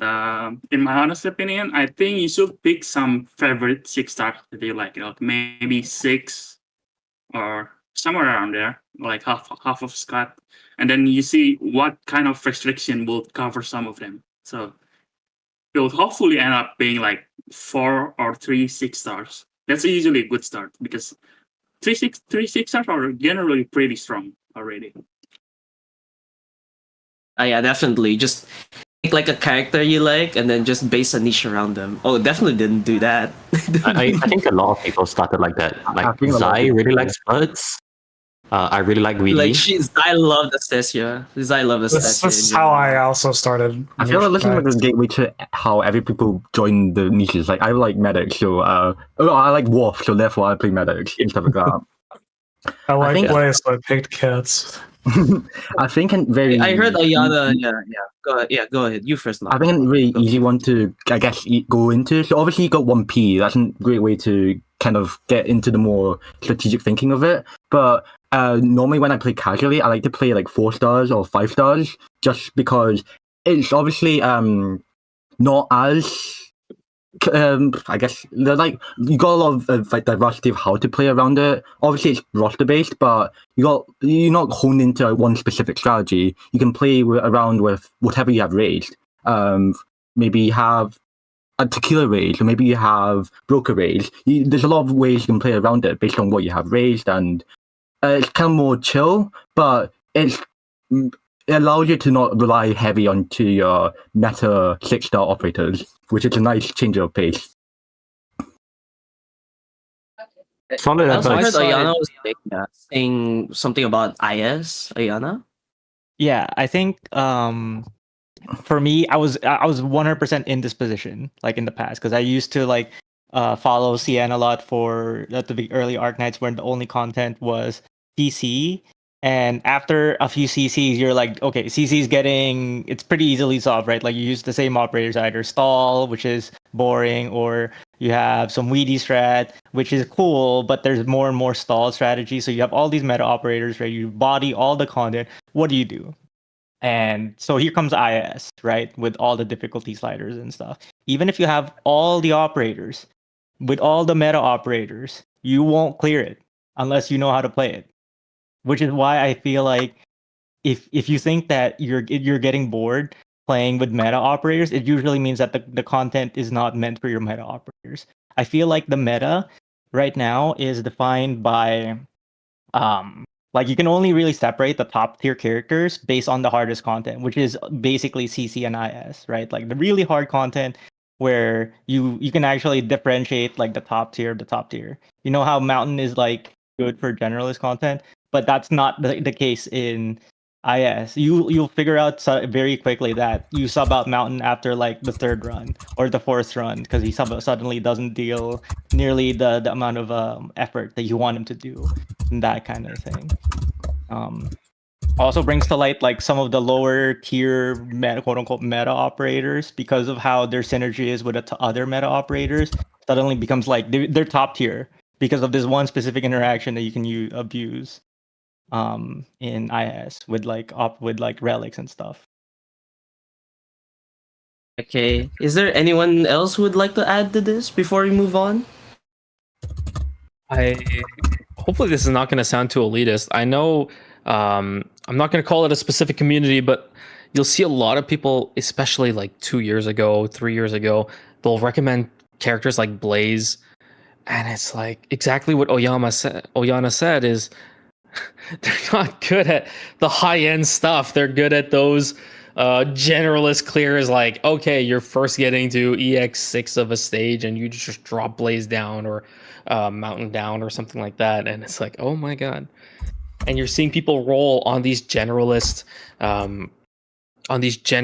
types of recommendations, but they're not really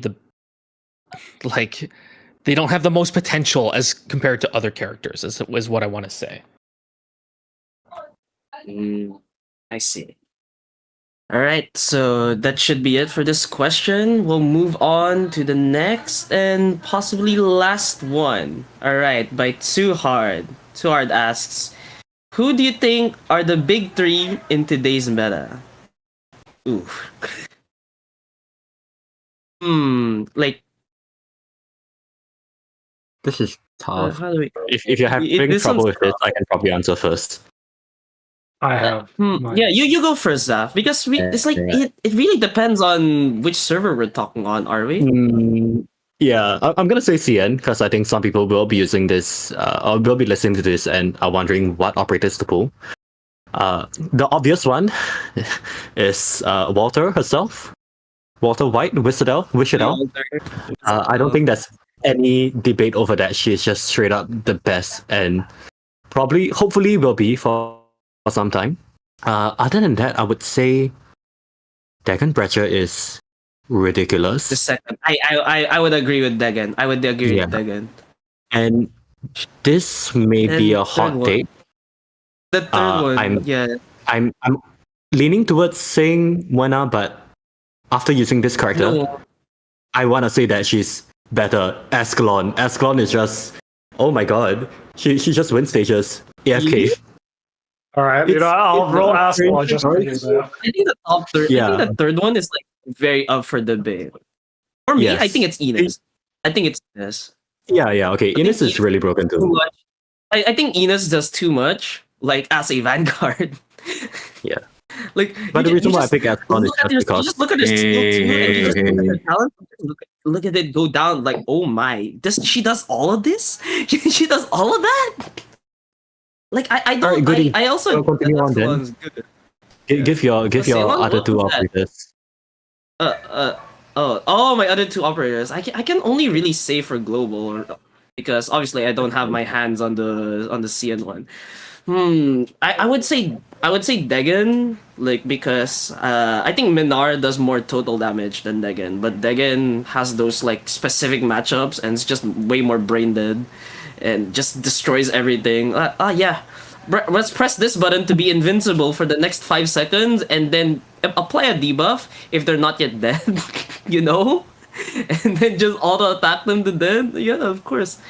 And I think my third pick, my third meta pick is just whatever.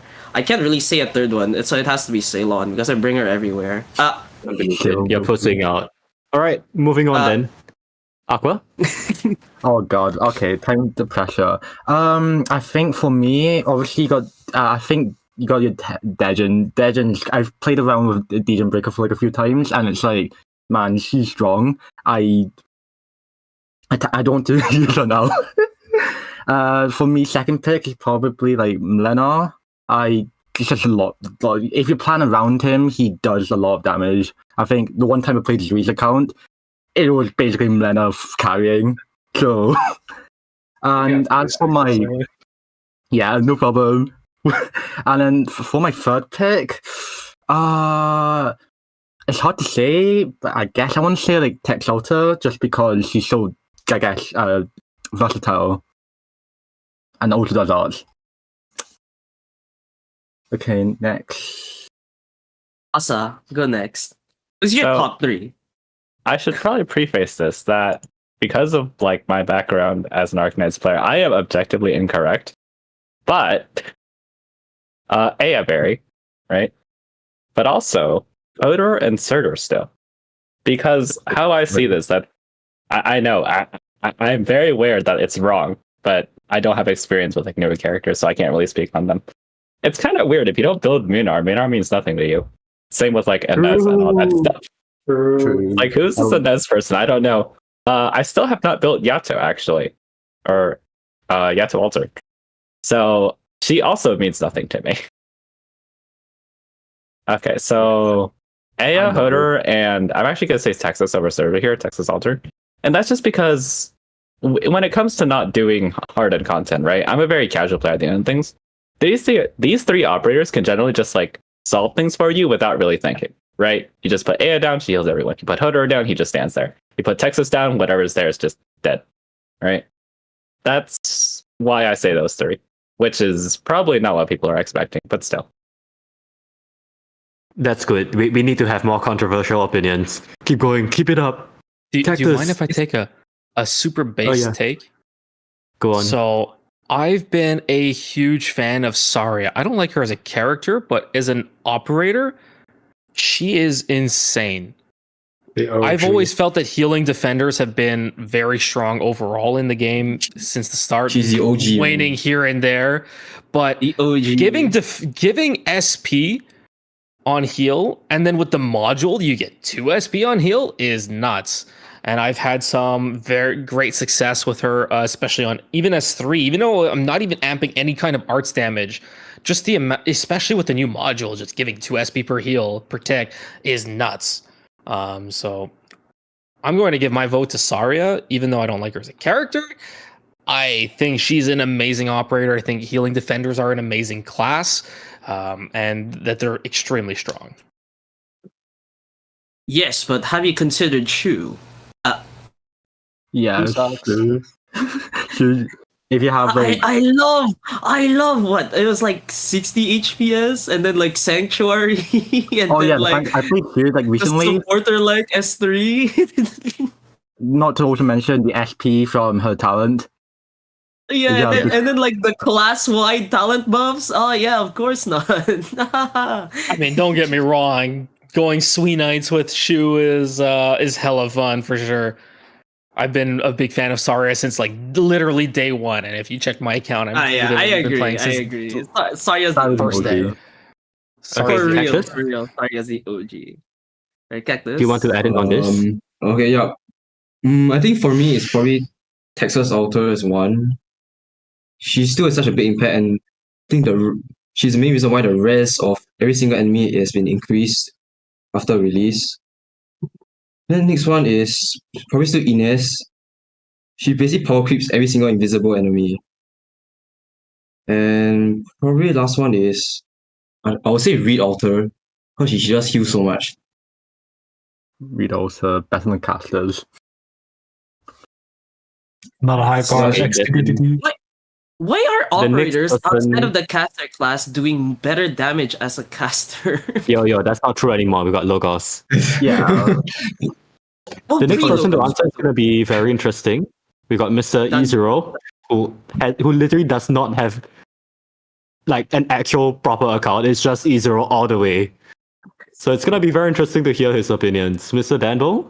Yeah, disclaimer, please don't trust my opinions because I do not know how to play the game normally anymore. So all my opinions are kind of warped a lot. Just a quick question. So are we including CN operators or no? Yes. Depends on you. If you have experience with CN operators, I'd say why not?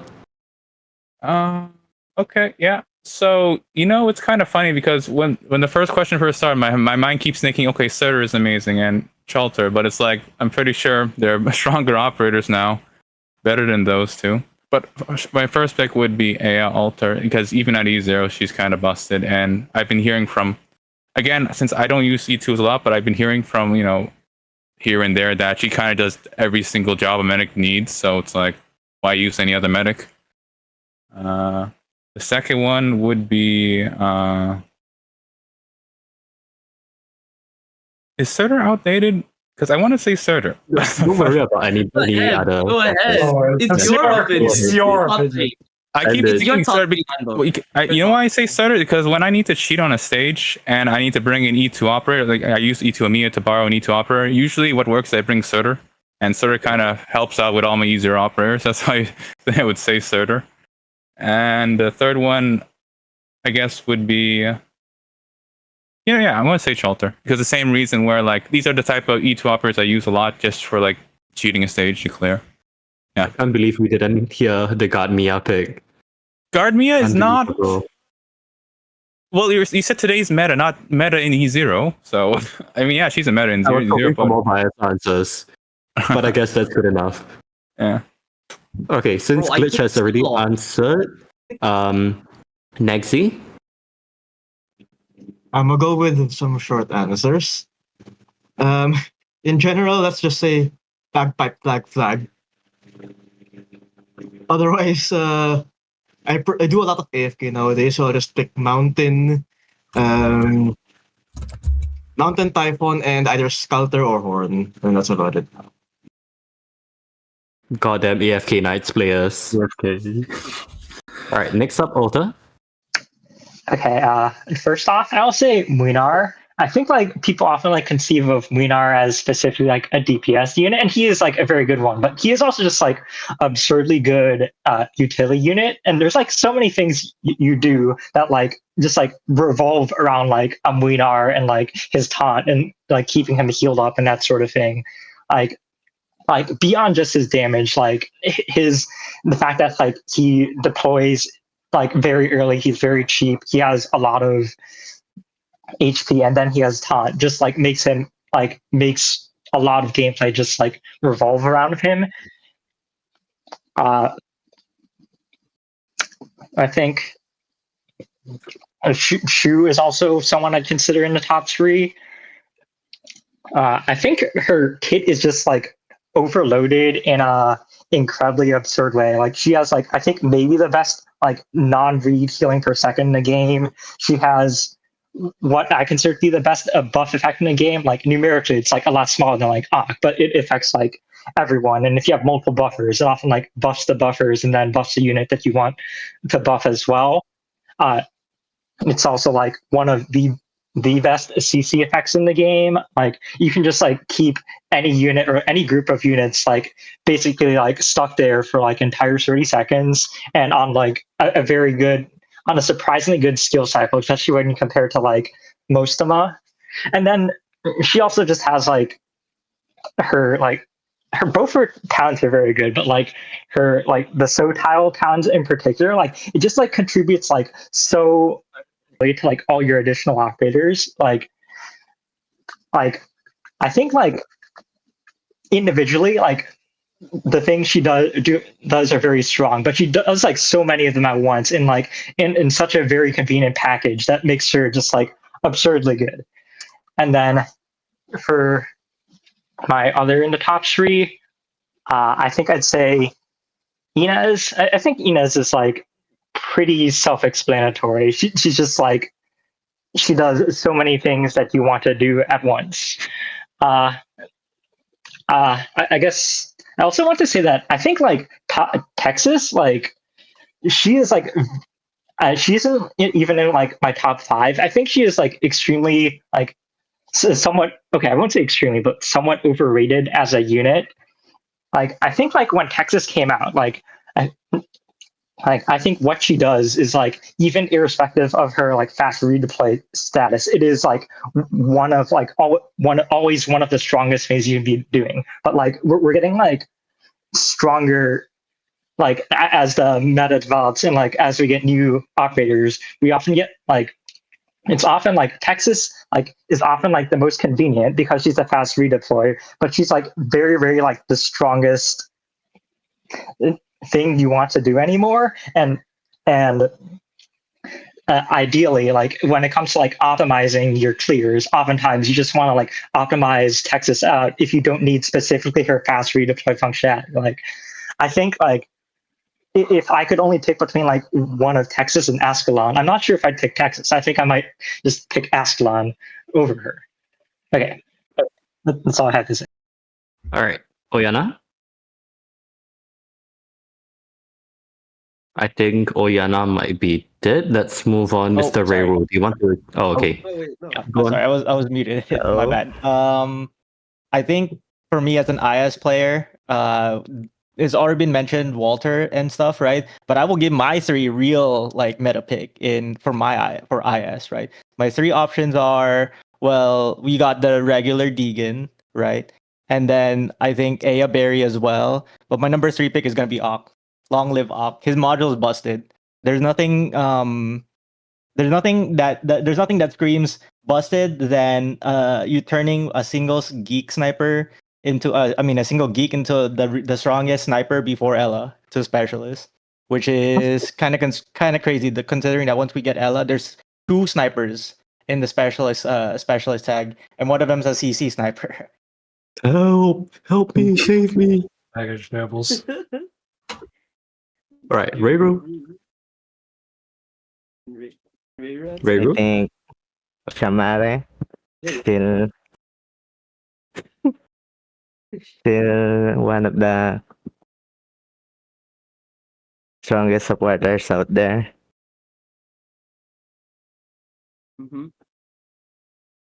Is that your only pick? You don't have to pick three. It's fine.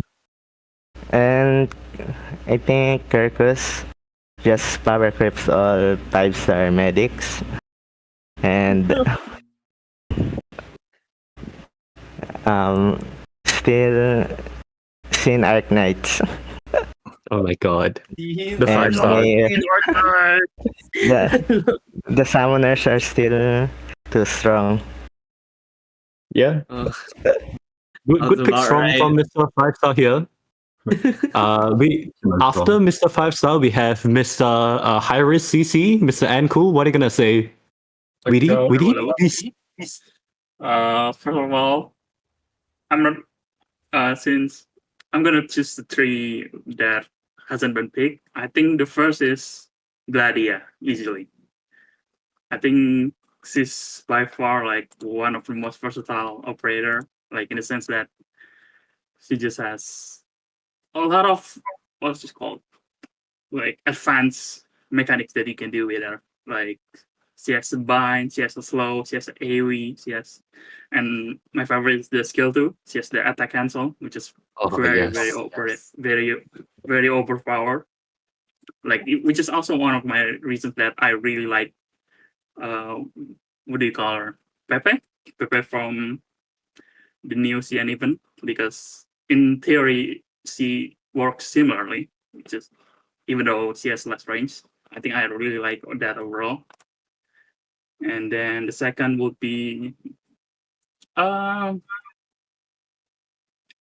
obviously Weedy is also a part, but I think Let's go. I think Gladia is a little bit better. And then the next one, because I play CC, I think Seombe. He'll be. Is yeah, it's a very broken character. I think it's just the fact that it just works against every attack down risk. I think attack down risk, and no matter how many stats they put out. And then the third and the last, it's a little bit cheating, but since it's technically a little bit dynamic, I think the third has to be the ones that has the best debuff, or I guess a buffing, which right now is probably Shu, but you could say that it's hovering between Shu and Ella. And yeah, I think about this too, but I think I'll pick Shu, I guess. Yeah, that's it, I guess. Yep. Okay, So, our Zoe? final member, Zuikaku. After this, we are not taking any more questions. We might host another Q&A in the future, so please save it for that. But for now, our final top three from Mr. Feline Knights. So I'm actually not going to talk about cats because, it's pretty obvious who the strongest cats are. But I just think After that introduction, what the hell, dude? XD. I guess in terms of meta, I think a lot of the picks that I'm going to choose are pretty similar. But when I just think of operators that are strong, especially because the damage is so high now, like every quote unquote meta operator has high damage now. So you got to look at the things that other than damage. So number one, by far, I think the strongest unit in the game. No one else even comes close. Ines. She does literally everything you could ever want. She's essentially irreplaceable by anyone just because her utility is so damn high in the content that needs Ines. Number two, Whistle. It's just Whistle represents the same issues that Surtur had when she first came out. If she represents a type of thing that no enemy can realistically counter without gutting the entirety of every other operator in the game. She has range to outrange enemy boss attacks. She's essentially unkillable because of camo. Her summons are really tanky, tankier than Mudrock or something. Crazy stats. She has utility and slow, and even downtime. She does damage with her summons. There is nothing this operator doesn't do, and it's really frustrating. Number three, in the similar vein, I'd rate Deaconbreaker over Minar because, although Minar has better damage, Deaconbreaker trades a little bit of damage for some of the strongest utility in the game because they just conveniently forgot to give fear immunity to every relevant enemy, and of course she does a lot of damage too. So it's just those three. In Ines Whistle, Deaconbreaker, they just by far, well, not maybe by far. There's really strong utility as well in other ops, but I think those are my top three. Oh, I guess we can end with that. I was hoping for something more interesting. Okay, fine. If you want cats, the number one. Please. Super Rush. It's actually Quirkus. She enables everything. She's irreplaceable. Everything. She's broken. Number two. I like Calta. She's also just a really strong unit. And I think number three, I haven't played enough because I just haven't had the time to. maybe Jessica. Like Jessica Just all? represents, yeah, Just all? has just Okay. very strong unit. I haven't explored enough of like her gameplay utility with like as much as I should, but she has a lot of interesting tech, especially with you can do like shield retreats, like just what the shield represents with how she can like turn around and stuff. I think I have not explored it enough, but I think she's like really strong. All right, I'm sorry, Zoe, but you actually are not the final one. Tobo just joined. So Tobo said he has one operator to give Giga Meta apparently. Let's hear it. Okay, hear me out. If you have enough time, 35% dodge is essentially 100% dodge. Tsukinogi skill 1 is meta. Jesus Christ. Counterpoint. What an awful way to end the Skill stream. 2. Oh god. Yeah, but In the stream now. With enough time and enough dedication, you can just dodge through everything. I don't want to care anymore. We're done. We're finished. That was me with Flame Tongue. That was me with Flame Tongue Granny. if Oh we my say God. if we say Can Tsukinogi we- S1 is meta, then that means Okay, Can we alright, S1 is also We're done. We're finished. No. Get him out of the kitchen. We're ending the stream. Q&A session. But your S1 is meta, guys. Shut up! No more! No more! No more dodge! I Your hope you S1 guys will be able to dodge any mental suffering from this stream. And happy 3-year anniversary to LD. Yeah. There's still some, I believe there's still some stuff going on in the server. So if you guys would like, please join the LD community server. There's a lot of cool discussion there. We share art, 60% dodge. challenges and stuff. It's a nice place. And I think with that, we shall end the stream. We're done here, right? Anything else from Mr. Schumer? I think I have the best meta operator. It's your favorite. No! It's No your more, favorite. no more questions, To make no it more up for answers. you. All right. We're done here. Love your Thank you guys favorite for watching, operator. And You guys. what? Huh? Okay. I'm ignoring this goodie guy. Thank you guys for watching, What? and we'll see you guys next time on the next LD stream, I guess. Yep. Goodbye. We're gonna have another one? Help! Help! Ah!